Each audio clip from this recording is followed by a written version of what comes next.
오늘 저는 여러분과 함께 뒤의 것은 잊어버리라는 제목으로 말씀을 나누고자 합니다. 사람이 사는 데는 항상 쓰레기가 생기기 마련입니다. 쓰레기를 늘 치우고 깨끗하게 환경을 정돈하며 살아야 합니다. 쓰레기 치우기 싫다고 그대로 내버려 두면 그로 인해 각종 벌레와 및 전염병이 생겨나게 되는 것입니다. 우리 마음에도 쓰레기가 생깁니다. 사회생활 속에 온갖 정신적인 쓰레기가 마음에 쌓이는데 이것을 청소하지 않고 그대로 내버려 두면 각종 정신적인 인격적인 장애가 생겨나고 불행이 생겨나게 되는 것입니다. 성경에는 뒤의 것을 잊어버리라고 말했습니다. 첫째로 죄와 미움, 실패와 좌절, 불안과 공포, 성공까지라도 과거에 있는 일은 뒤에 버려두고 잊어버려야만 하는 것입니다. 죄는 양심의 가책을 가져오고 이것이 쌓이면 하나님과의 관계가 소원해집니다. 우리 생각에는 그냥 죄를 지었으니 입 닫고 지나가면 그뿐이라고 생각하는데 그렇지가 않습니다. 한 아버지가 아들을 데리고 아들 방 앞에 와서 큰 대못과 망치를 들고 그 문에다가 박았습니다. 그러고 난 다음에 아들 보고 그 못을 뽑으라고 했어요. 아들이 낑낑거리면서 그 못을 뽑았어요. 못은 분명히 뽑혔는데 뚜렷하게 못자국이 남아있습니다. 아버지가 말했습니다. 봐라, 네 문이 얼마나 깨끗하고 아름다운 문이었냐. 그러나 못을 받고 난 다음에 못은 뽑았지만은 여기에 못자국은 남아있잖아요. 죄는 그와 같다. 넌 아름다운 이 문과 같지만은 네가 죄를 짓고 죄는 잊어버려도 그 죄가 가져온 상처인 죄책감은 영원히 남는다. 이 죄책은 예수 그리스도의 보혈로 말미암지 않고는 이 상처를 씻을 수가 없다. 예수 그리스도의 보혈이 아니면 이 상처가 또 쌓여서 나중에 마음속에 온갖 심리적인 불안, 공포, 초족, 절망이 생겨나고 심신의 병이 들게 된다. 이런 말을 아버지가 했다는 것을 기록에 읽어본 적이 있습니다. 죄는 짓고 나면 반드시 양심의 가책이라는 상처를 남기게 됩니다. 이 상처는 없어지지 않습니다. 죄는 잊어버려도 상처는 남아있는 것입니다. 이 상처를 치료하는 것은 예수 그리스도의 보혈밖에 없는 것입니다. 그리스도의 보혈로 죄뿐 아니라 죄의 상처도 씻어서 깨끗이 정리정돈해야 되는 것입니다. 이사야 9장 59장 2절에 오직 너희 죄악이 너희와 너희 하나님 사이를 내어 너희 죄가 그 얼굴을 가리워서 너희를 듣지 않게 하심이라고 말씀하고 있습니다. 회개로 죄와 죄책을 청산해야 됩니다. 하나님은 회개한 죄를 씻어주시고 상처를 없애주시고 기억도 하지 않습니다. 요한일서 1장 9절에 만일 우리가 우리 죄를 자백하면 저는 미쁘시고 이로우사 우리 죄를 사하시며 모든 불의에서 우리를 깨끗게 하신다고 말씀하신 것입니다. 그렇기 때문에 우리는 과거의 죄를 그냥 잊어버렸다고 해서 사라지는 것이 아닙니다. 죄책인 상처가 영혼을 골마지게 하는 것입니다. 그렇기 때문에 죄는 진실로 회개하고 그리스도의 보혈로 씻어서 청산해버려야 되는 것입니다. 우리가 청산해버리면 하나님도 그 죄를 다시 기억지도 아니하는 것입니다. 또 우리 마음의 쓰레기가 미움입니다. 미움은 마음의 독이며 이것이 육체의 건강도 해치는 것입니다.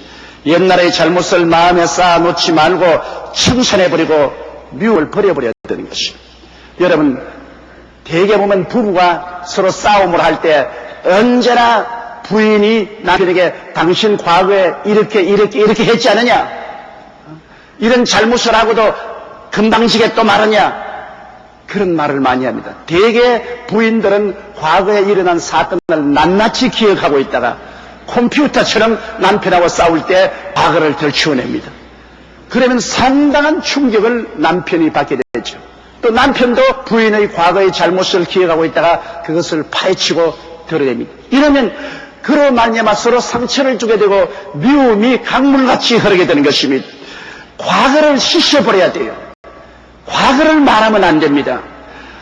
더구나 부부간에 가족 간에는 과거에 잘못이 있었으면 용서하고 잊어버려야 되는 것입니다. 그 다음에 싸움이 하더라도 그것으로 싸워야지 과거를 더 치워내면 안 되는 것입니다. 과거를 더 치워내면 미움이 사라지지 아니하고 그로 말미암아 사이가 영원해지고 마는 것입니다. 이웃과의 관계에서도 싸울 땐 싸우더라도 싸우고 난 다음 옛날은 잊어버려야 됩니다. 옛날의 상처를 가슴속에 쌓아놓으면 그것이 계속해서 미움의 강물을 흐르게 하고 상처를 더하게 하는 것입니다. 우리 교회 양천에 계시는 성도 한 분이 내게 편지를 보내왔는데 그의 가정은 남편과 함께 열심히 주일 성수하고 철야 기도도 하고 가정 예배를 드리고 잘 믿었습니다. 하나님이 복을 주셔서 집안의 살림이 굉장히 부유해지자 그만 남편이 타락하기 시작했습니다. 성수주일 하지 아니하고 기도도 하지 않았습니다. 그 다음에는 술 먹고 방탕하고 도박했습니다. 있는 살림 다 날려버리고 집까지 다 접혀버렸습니다. 가정이 폐가망신하고 말았습니다. 그런데 그 부인은 가슴에 상처를 안고 눈물을 흘리며 수요일날 제게 와서 안수기도를 받았습니다. 그때 제가 말했습니다. 참고 견뎌라. 남편의 과거의 잘못을 지적하지 마라. 그리스도의 보혈과 함께 용서하고 잊어버리고 오직 위에서 기도하라. 그래서 그 자매님이 남편이 다시 회개하고 돌아가기 위해서 9년을 기도했습니다. 끊임없이 낙심하지 않고 9년을 계속 기도했는데 그 9년 동안에 남편에게 당신이 도박하고 외도하고 방탕해서 있는 재산 다 날리고 우리 가정을 이구하고 만들었지 않느냐 그런 말 한마디도 안 했습니다. 그런 말을 했더라면 남편은 영영 돌아오지 않았을 것입니다. 그러나 남편의 마음에 상처를 주는 과거의 잘못을 한마디도 말하지 않고 그저 위에서 기도만 하고 눈물로 강구했는데 9년 만에 남편이 회개하고 돌아왔었습니다. 돌아오고도 지금까지 결코 과거를 말하지 않습니다. 과거는 이미 씻어버리고 잊어버렸습니다. 하나님이 또다시 복을 주셔서 온 가정이 영혼이 잘됨 같이 범사에 잘됨에 강건하고 생명을 얻되 넘치게 얻게 만들어주신 것입니다. 잠언서 10장 12절에 미움은 다툼을 일으켜도 사랑은 모든 허물을 가리우느니라. 미워하면은 끊임없이 다투죠. 미워하면은 자꾸 과거를 덜치워내죠. 과거를 덜치워내면 안 됩니다. 하나님이 여러분의 과거를 덜치워내면 여러분 살아남을 사람이 없습니다. 용서하면 잊어버려야 되는 것입니다. 미움은 다툼을 일으켜도 사랑은 허다한 허물을 덮습니다. 덮어주어야 돼요. 우리는 서로 자꾸 벗기지 말고 덮어주어야 되는 것입니다. 여러분 노아가 술이 취해 누웠을 때 그 아들 함은 아버지를 보고 나와서 형들 앞에서 아버지를 조롱했습니다. 야 형들 아버지가 뻘겋었어. 영 대낮에 뻘겋었고 그냥 들어누웠어. 형들 와봐. 그러나 셈과 야벳은 천을 들고 아버지의 하체를 보지 않기 위해서 뒷걸음질하고 들어가서 뒤로서 아버지를 덮어주고 나왔습니다. 아버지가 술에서 깨어나서 이 말을 듣고 난 다음에 뭐라고 말했습니까? 함은 저주를 받아 형제의 종 중에 종이 될 것이라고 말했습니다. 그리고 셈은 하나님께 축복을 받아 하나님께서 셈의 장막에 야벳이 거하게 하시고 야벳을 창대케 한다고 축복해 주셨어요. 여기에 아버지를 벗겨놓고 조롱하는 함은 저주를 받았습니다. 그러나 셈과 야벳은 아버지를 덮어주었습니다. 축복을 받았습니다. 우리는 서로 덮어주면 축복을 받지만은 서로 벗기면 저주를 받게 되는 것입니다. 벗기면 미움을 자꾸 쌓아놓게 되고 자꾸 덮어주면은 사랑을 넘치게 만들어주는 것입니다. 이렇기 때문에 여러분 우리의 삶 속에 과거의 미움이란 다 용서하고 덮어버려야 됩니다. 그리고 사랑으로 덮어버려야 됩니다. 미움은 다툼을 일으켜도 사랑은 모든 허물을 가리운다는 것을 알게 되시기를 주의 이름으로 축원합니다. 실패와 좌절도 과거의 것은 전부 잊어버려야 되는 것입니다. 자기를 실패자로 생각하고 무력자가 되는 이가 많은데 사람은 특정한 일에 실패했다고 해서 실패자가 되지는 않습니다. 베드로 보십시오. 베드로는 안나스와 가야바에 따라서 예수 그리스도를 모른다고 3번이나 부인했습니다. 마지막 부인할 때는 자기의 선생인 예수 그리스도를 저주하고 맹세하여 가로되 나는 저를 도무지 알지 못한다고 말한 것입니다. 그는 어마어마한 잘못을 저질렀습니다. 큰 실수를 했습니다.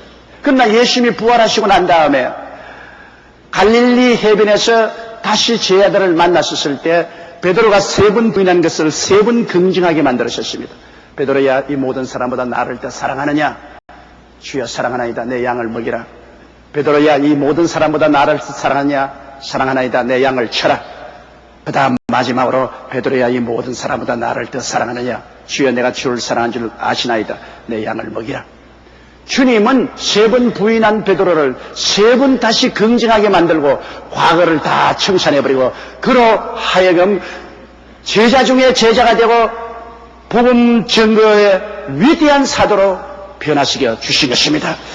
그러므로 실패는 그 일의 경험이 쌓인 것뿐 인생에 실패한 것은 아닙니다. 7.8기란 말이 있지 않습니까? 7번 넘어지더라도 8번째 일어나면 성공자가 되는 것입니다. 그렇기 때문에 그 일에 실패했지 한 가지 일에 실패했다고 실패자가 되는 것은 아닙니다. 일에 실패했지 실패자는 아닌 것입니다. 7번 실패해도 8번째 위대한 성공을 가져올 수 있기 때문인 것입니다. 잠언서 24장 16절에 보면 대저 의인은 7번 넘어질지라도 다시 일어나려니와 악인은 재앙으로 인하여 엎드러지느니라고 말씀하고 있는 것입니다.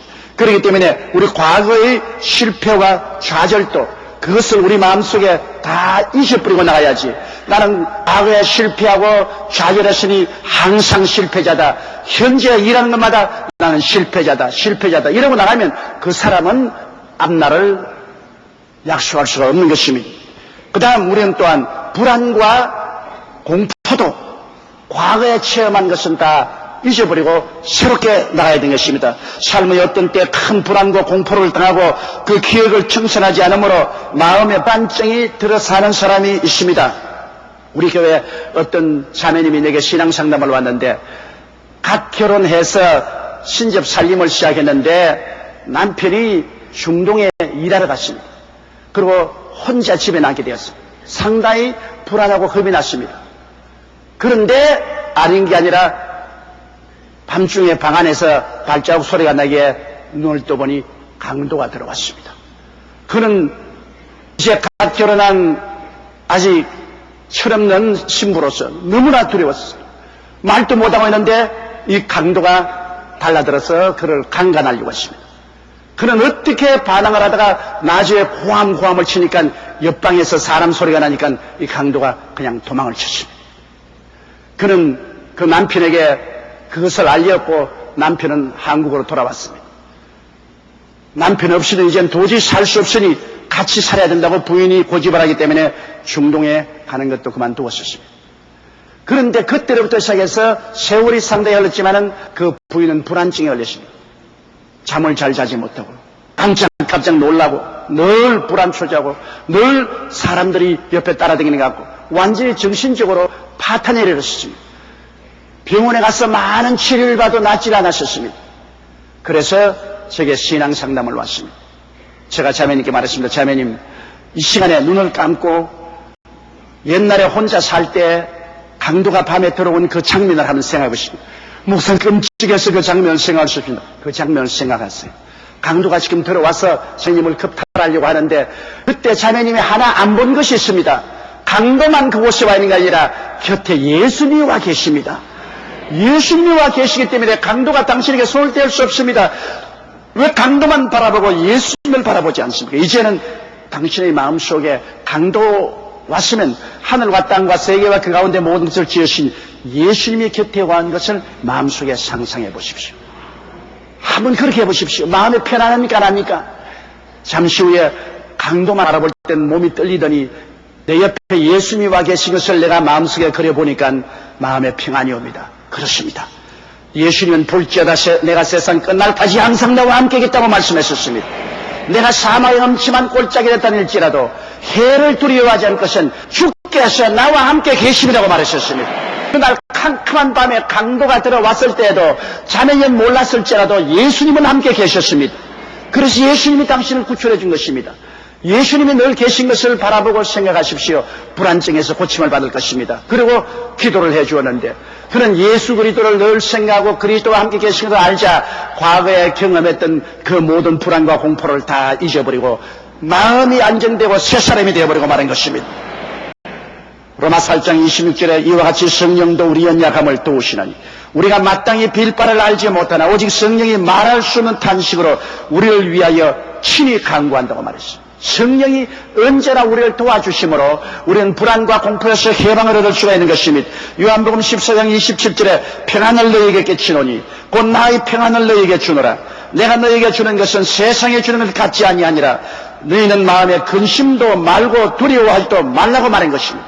이렇기 때문에 예수님이 우리와 항상 같이 계신 것을 우리 마음속에 생각하고 마음의 눈으로 바라보고 있으면 과거의 불안과 공포를 다 없애버리고 현재 예수님과 함께 인생을 걸어가므로 강하고 담대한 심정으로 살아갈 수가 있는 것입니다.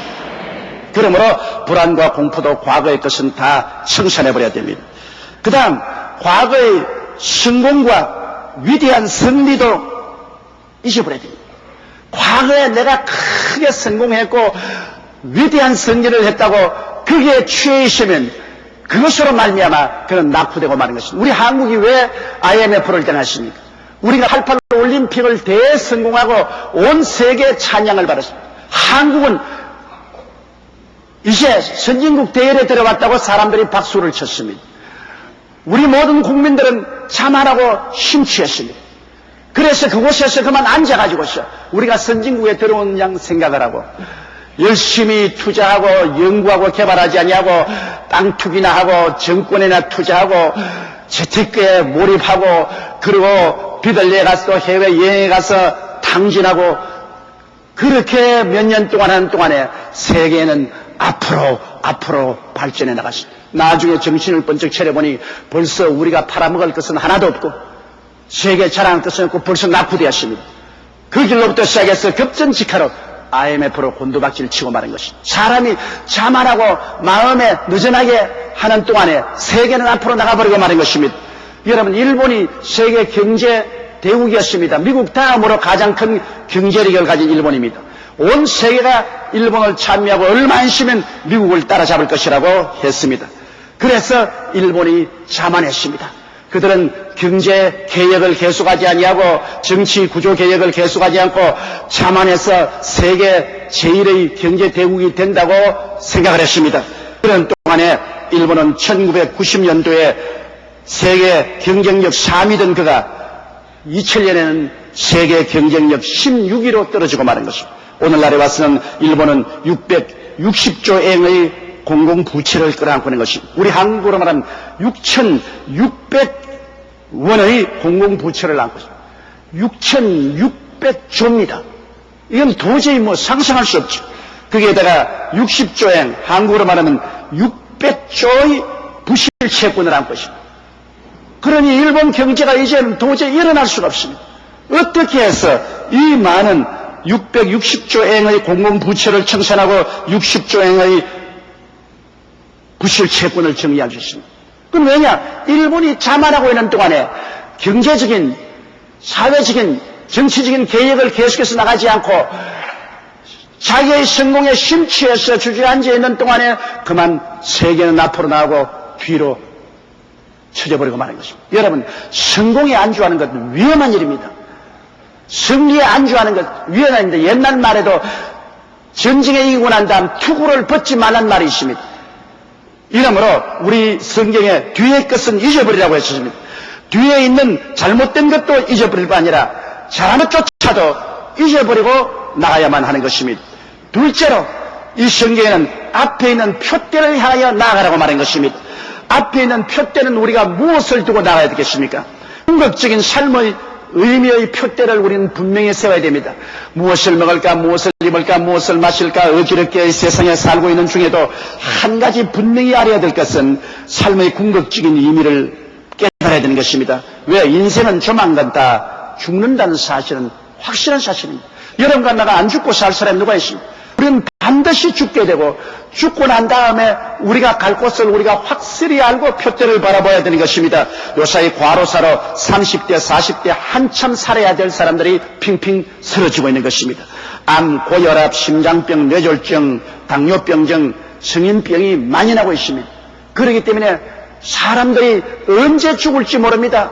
사람이 한번 나서 죽는 것은 정한 이치입니다. 베드로전서 1장 24절로 25절에 그러므로 모든 육체는 풀과 같고 그 모든 영광이 풀의 꽃과 같으니 풀은 마르고 꽃은 떨어지되 오직 주의 말씀은 새 시대로 있도다 하였으니 너에게 전한 복음이 곧 이 말씀이라. 복음 이외에는 모두 다 죽고 사라져버리고 마는 것입니다. 세상에 취하여 자기는 죽지 않고 영원히 살 것으로 오해하고 있는 사람은 너무나 잘못된 것입니다. 궁극적인 삶의 임의의 표대를 가져야만 되는 것입니다. 그러므로 우리는 이 땅의 행인과 나그네와 같이 살고 있지만 궁극적으로 천국 아버지 집에 가야만 한다는 목표의식을 가지고 있어야 되는 것입니다. 우리가 다 죽지 않아요. 주님 말씀하기를 너희는 마음에 근심하지 말라. 하나님 믿으니 또 나를 믿어라. 내 아버지 집에 있을 곳이 많도다. 그렇지 않으면 너에게 일렀으리라. 내가 너희를 위하여 처소를 예비하러 가노니 가서 처소를 예비하면 다시 와서 나 있는 곳에 너희도 함께 하려고 말하는 것입니다. 우리는 이 땅을 떠나야 됩니다. 그리고 예수 그리스도를 통해서 아버지 집에 가야만 되는 것입니다. 이 궁극적인 삶의 의미와 목표를 완전히 표대로 삼아야 됩니다. 빌립보서 3장 20절에 오직 우리의 시민권은 하늘에 있는지라 거기로서 구원하는 자 곧 주 예수 그리스도를 기다린다고 말한 것입니다. 한 부자가 곳간에 곡식을 많이 쌓아두고 내 영혼아 즐거워하고 기뻐하라. 곡식을 많이 쌓아두었으니 몇 년 동안 편안하게 먹고 살겠다고 했습니다. 그러자 성경에 보니까 하나님 말씀이 이 사람아 오늘 저녁에 내가 내 영혼을 거두리라고 말한 것입니다. 세상에 부귀 영화 공명이 있다고 오래오래 사는 것 아닙니다. 여러분, 우리는 행인과 나그네와 같이 지나갈 따르는 것입니다. 어떤 사람은 빨리 지나고 어떠한 사람은 늦게 지나가지만 100년이 지나면 같이 다 지나고 마는 것입니다. 그러므로 우리는 천국 아버지 집에 가야 한다는 목표의식이 되어야 되는 것입니다. 그리고 또 매일매일 그 나라와 그 일을 구하며 살겠다는 마음의 목표를 정해야 되는 것입니다. 우리는 매일같이 살면서 우리 삶의 현장에서 선택해야 되는 것입니다. 하나님 나라를 선택할 것인가, 세상 나라를 선택할 것인가. 우리 삶이 그렇지 않습니까? 우리 가정에 평범히 살아도 내가 하늘 나라를 선택할 것인가. 그러면 우리가 찬송가도 듣고 성경도 읽고 신앙계도 읽고, 그러나 세상 나라를 택할 것이냐, 세상의 노래를 듣고 세상의 잡지 오락 같은 것을 보고 음란하고 방탕한 비디오를 볼 수도 있는 것입니다. 우리의 평범한 생활에 우리는 하늘 나라를 택할 것이냐, 세상 나라를 택할 것이냐, 끊임없이 우리는 선택해야 됩니다. 그런데 하늘 나라를 택할 마음의 목표를 설정해야만 되는 것입니다. 집에 그림 하나 그려도 붙여도 하늘 나라를 위한 그림을 붙여, 음악을 들어도 하늘 나라, 비디오를 갖다 놔도 하늘 나라의 비디오. 언제나 하늘 나라를 선택하고 세상 나라를 선택하지 말아야 되는 것입니다.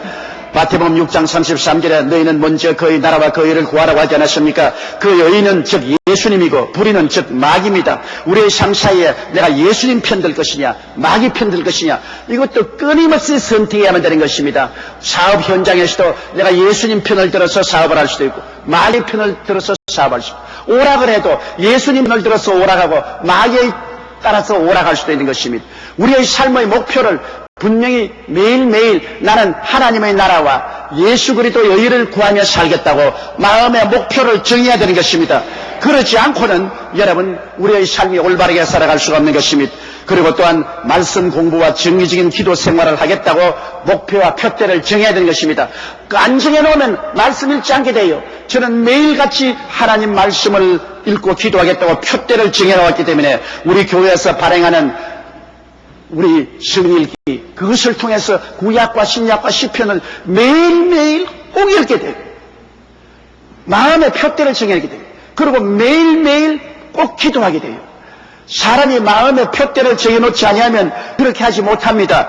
히브리서 4장 12절에 하나님의 말씀은 살았고 운동력이 있어 좌우에 날선 검보다 예리하여 혼과 영과 및 관절과 골수를 찔러 쪼개기까지 하며 또 마음의 생각과 뜻을 감찰하신다.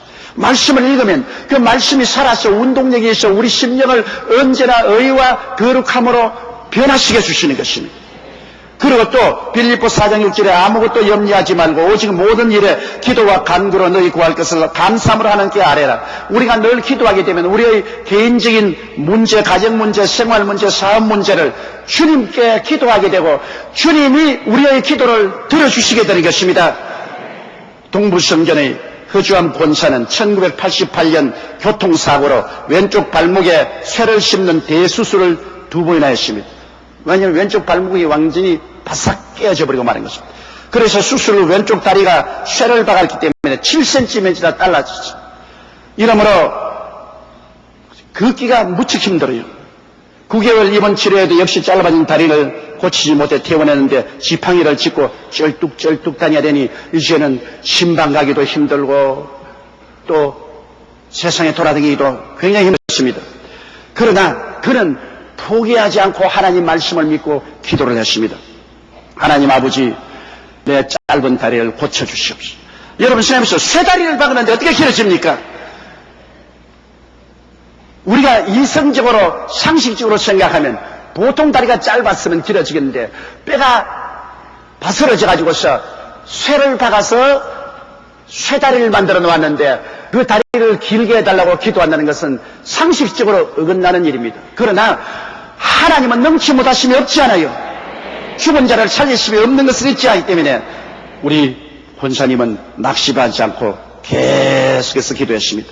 그런데 작년 겨울 동부성전에서 위성으로 예배를 드릴 때 당회장이 신유 시간에 오늘 한쪽 다리가 짧은 사람이 있는데 주님이 고쳐서 정상으로 길어지게 되었다고 말을 했답니다. 깜짝 놀라서 일어나서 할렐루야 외치고 이제 다 나았다. 그 주위 사람이 완전히 이건 쇠다리를 박아놓고 어떻게 다 나았냐. 보통 다리가 길어지면 그런데 아니냐 다를까 그렇게 하고 난 다음에도 하루를 지나도 안 길어지고 이틀을 지나도 안 길어지고 사흘이 지나도 안 길어지고 지팡이 짚고 쩔뚝쩔뚝 그러니까 사람들의 비웃음거리가 되잖아요. 아흘이가 지나고 난 다음에 다리를 쭉 펴보니까 보통 다리가 늘 저리고 아픈데 아프지 않거든. 그 물 앞에서 일어나 보니까 기울어지 않고 딱 바로 섰거든. 그러고 보니까 완전히 길어져 버리고 말았었어. 현대의학으로도 고칠 수 없은 7cm나 다른 자리를 정상으로 붙이신 하나님께 너무나 감사합니다. 그 체험을 하고 난 다음에 하늘도 새로워지고 땅도 새로워지고 만물이 새롭게 보이고 너무 감격되고 귀로만 듣던 하나님이 몸에서 살아서 역사하는 것을 체험하고 난 다음 완전히 인생이 새로워졌다는 간증을 했습니다. 여러분, 기도는 이와 같은 위대한 기적을 우리에게 가지고 오는 것입니다. 그렇기 때문에 우리는 항상 말씀 읽고 기도할 것을 마음의 목표로 삼아야 되는 것입니다. 또 그리고 우리는 사랑 실천의 목표를 삼고 살아야 됩니다. 우리가 세상에 살면서 마음을 다하고 뜻을 다하고 정성을 다하고 목숨을 다하여 하나님을 사랑할 것을 목표로 삼아야 되는 것입니다. 하나님을 섬기고 하나님께 드리며 사랑해야 되는 것입니다. 국민일보 5월 21일자 보니까 충남 부여 중앙성결교회 김경환 성도가 지난 5일 산에서 캔 110년 된 산삼 한 뿌리와 80년 된 산삼 두 뿌리를 가져와 목사님 교회를 위해 좋은 데 써주십시오 해서 인삼연구소의 감정 결과 시가 1억을 넘는다는 것입니다. 그는 믿은 지 1년이 되었고 형편도 어려운데 산삼을 먼저 교회를 가져와서 드릴 수 있는 것은 하나님을 사랑했기 때문인 것입니다. 하나님을 사랑해서 이걸 웬 떡이냐 산삼이다 얼씨구나 좋다 그냥 팔았을 것입니다. 예수 안 믿는 사람이 보면 그 사람은 도한 사람입니다. 그러나 그가 하나님을 사랑했기 때문에 1억이나 넘는 산삼을 하나님께 먼저 들었습니다. 이제 두고 보세요. 하나님이 이제 산삼이 아니라 그분에게 천삼을 주실 것입니다.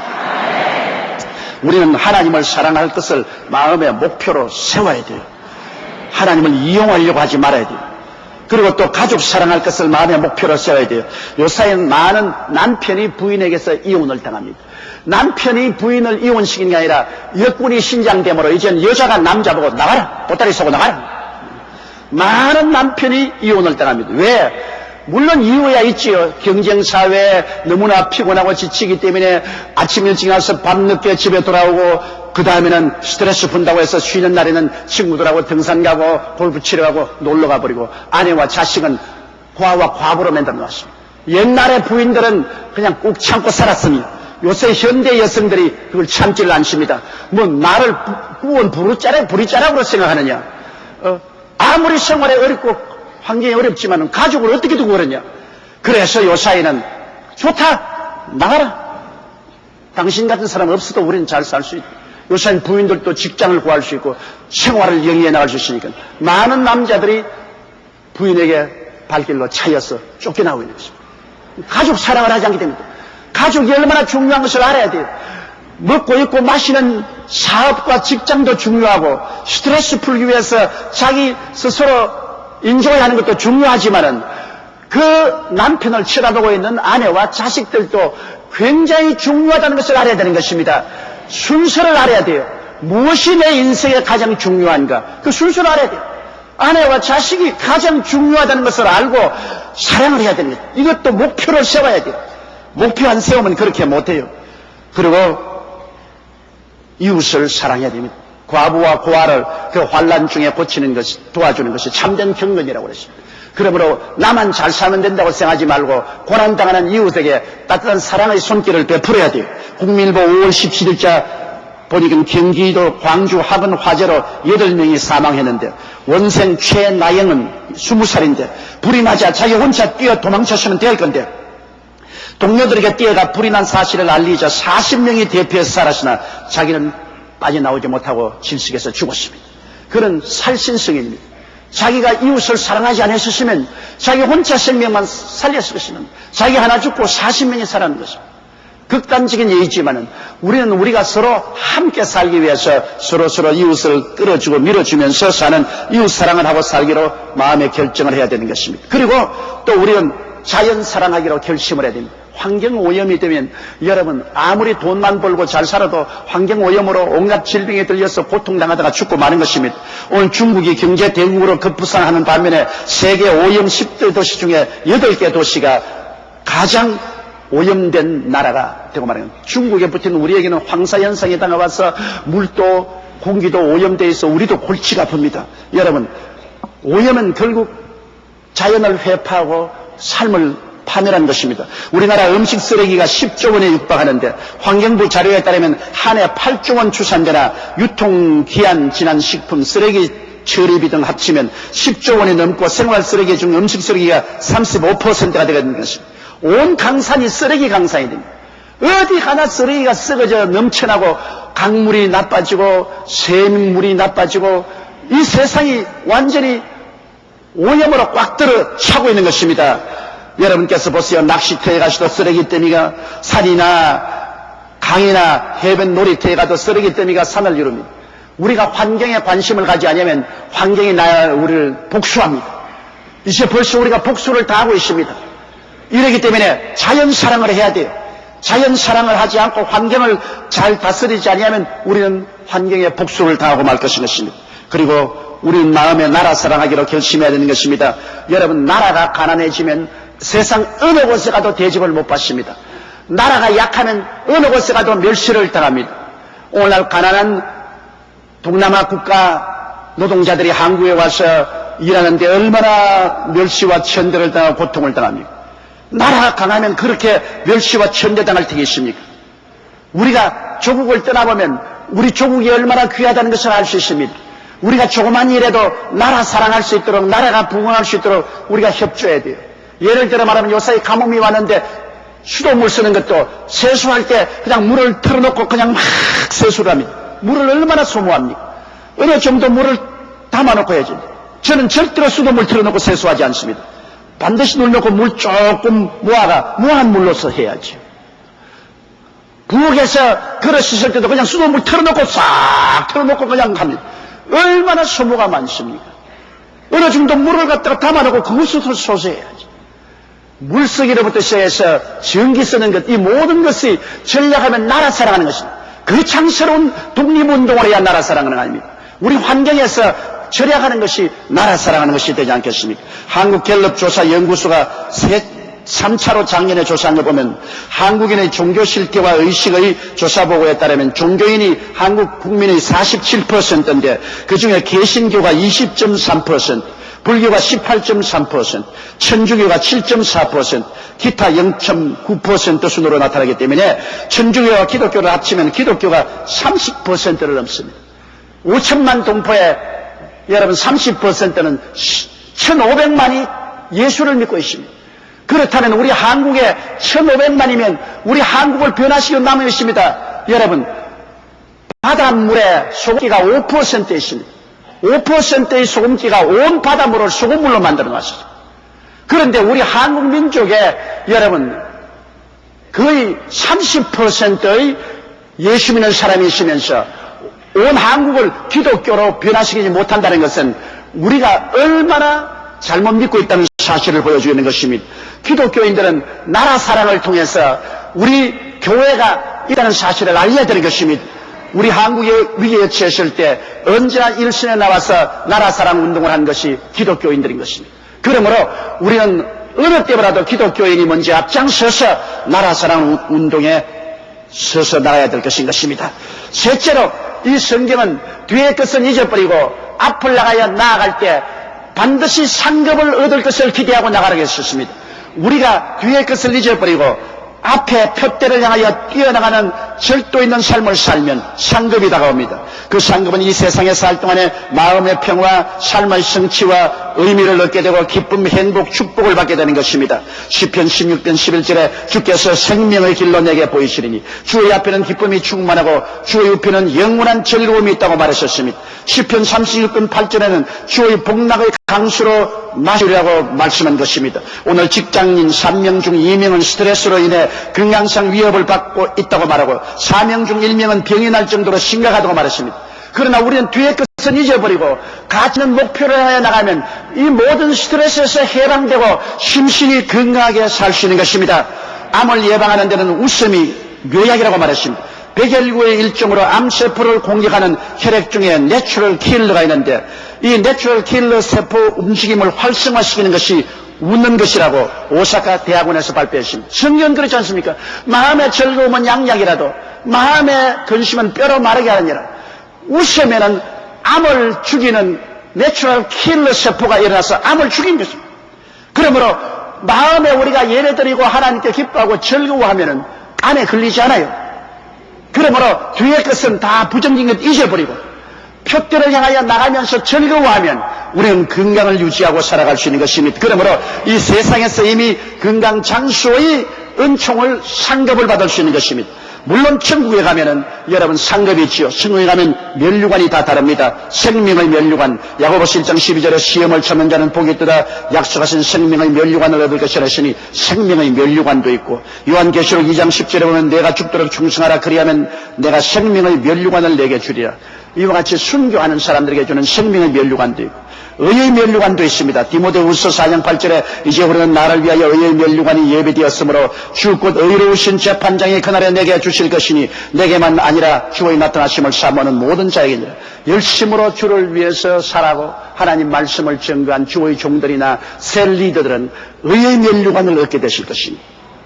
시들지 아니하는 영광의 면류관도 있습니다. 베드로전서 5장 3절로 4절에 낚이운 자들에게 주장하는 자세를 하지 말고 오직 양무리의 본이 되라. 그리하면 목자장이 나타나실 때 시들지 아니하는 영광의 면류관을 드시라.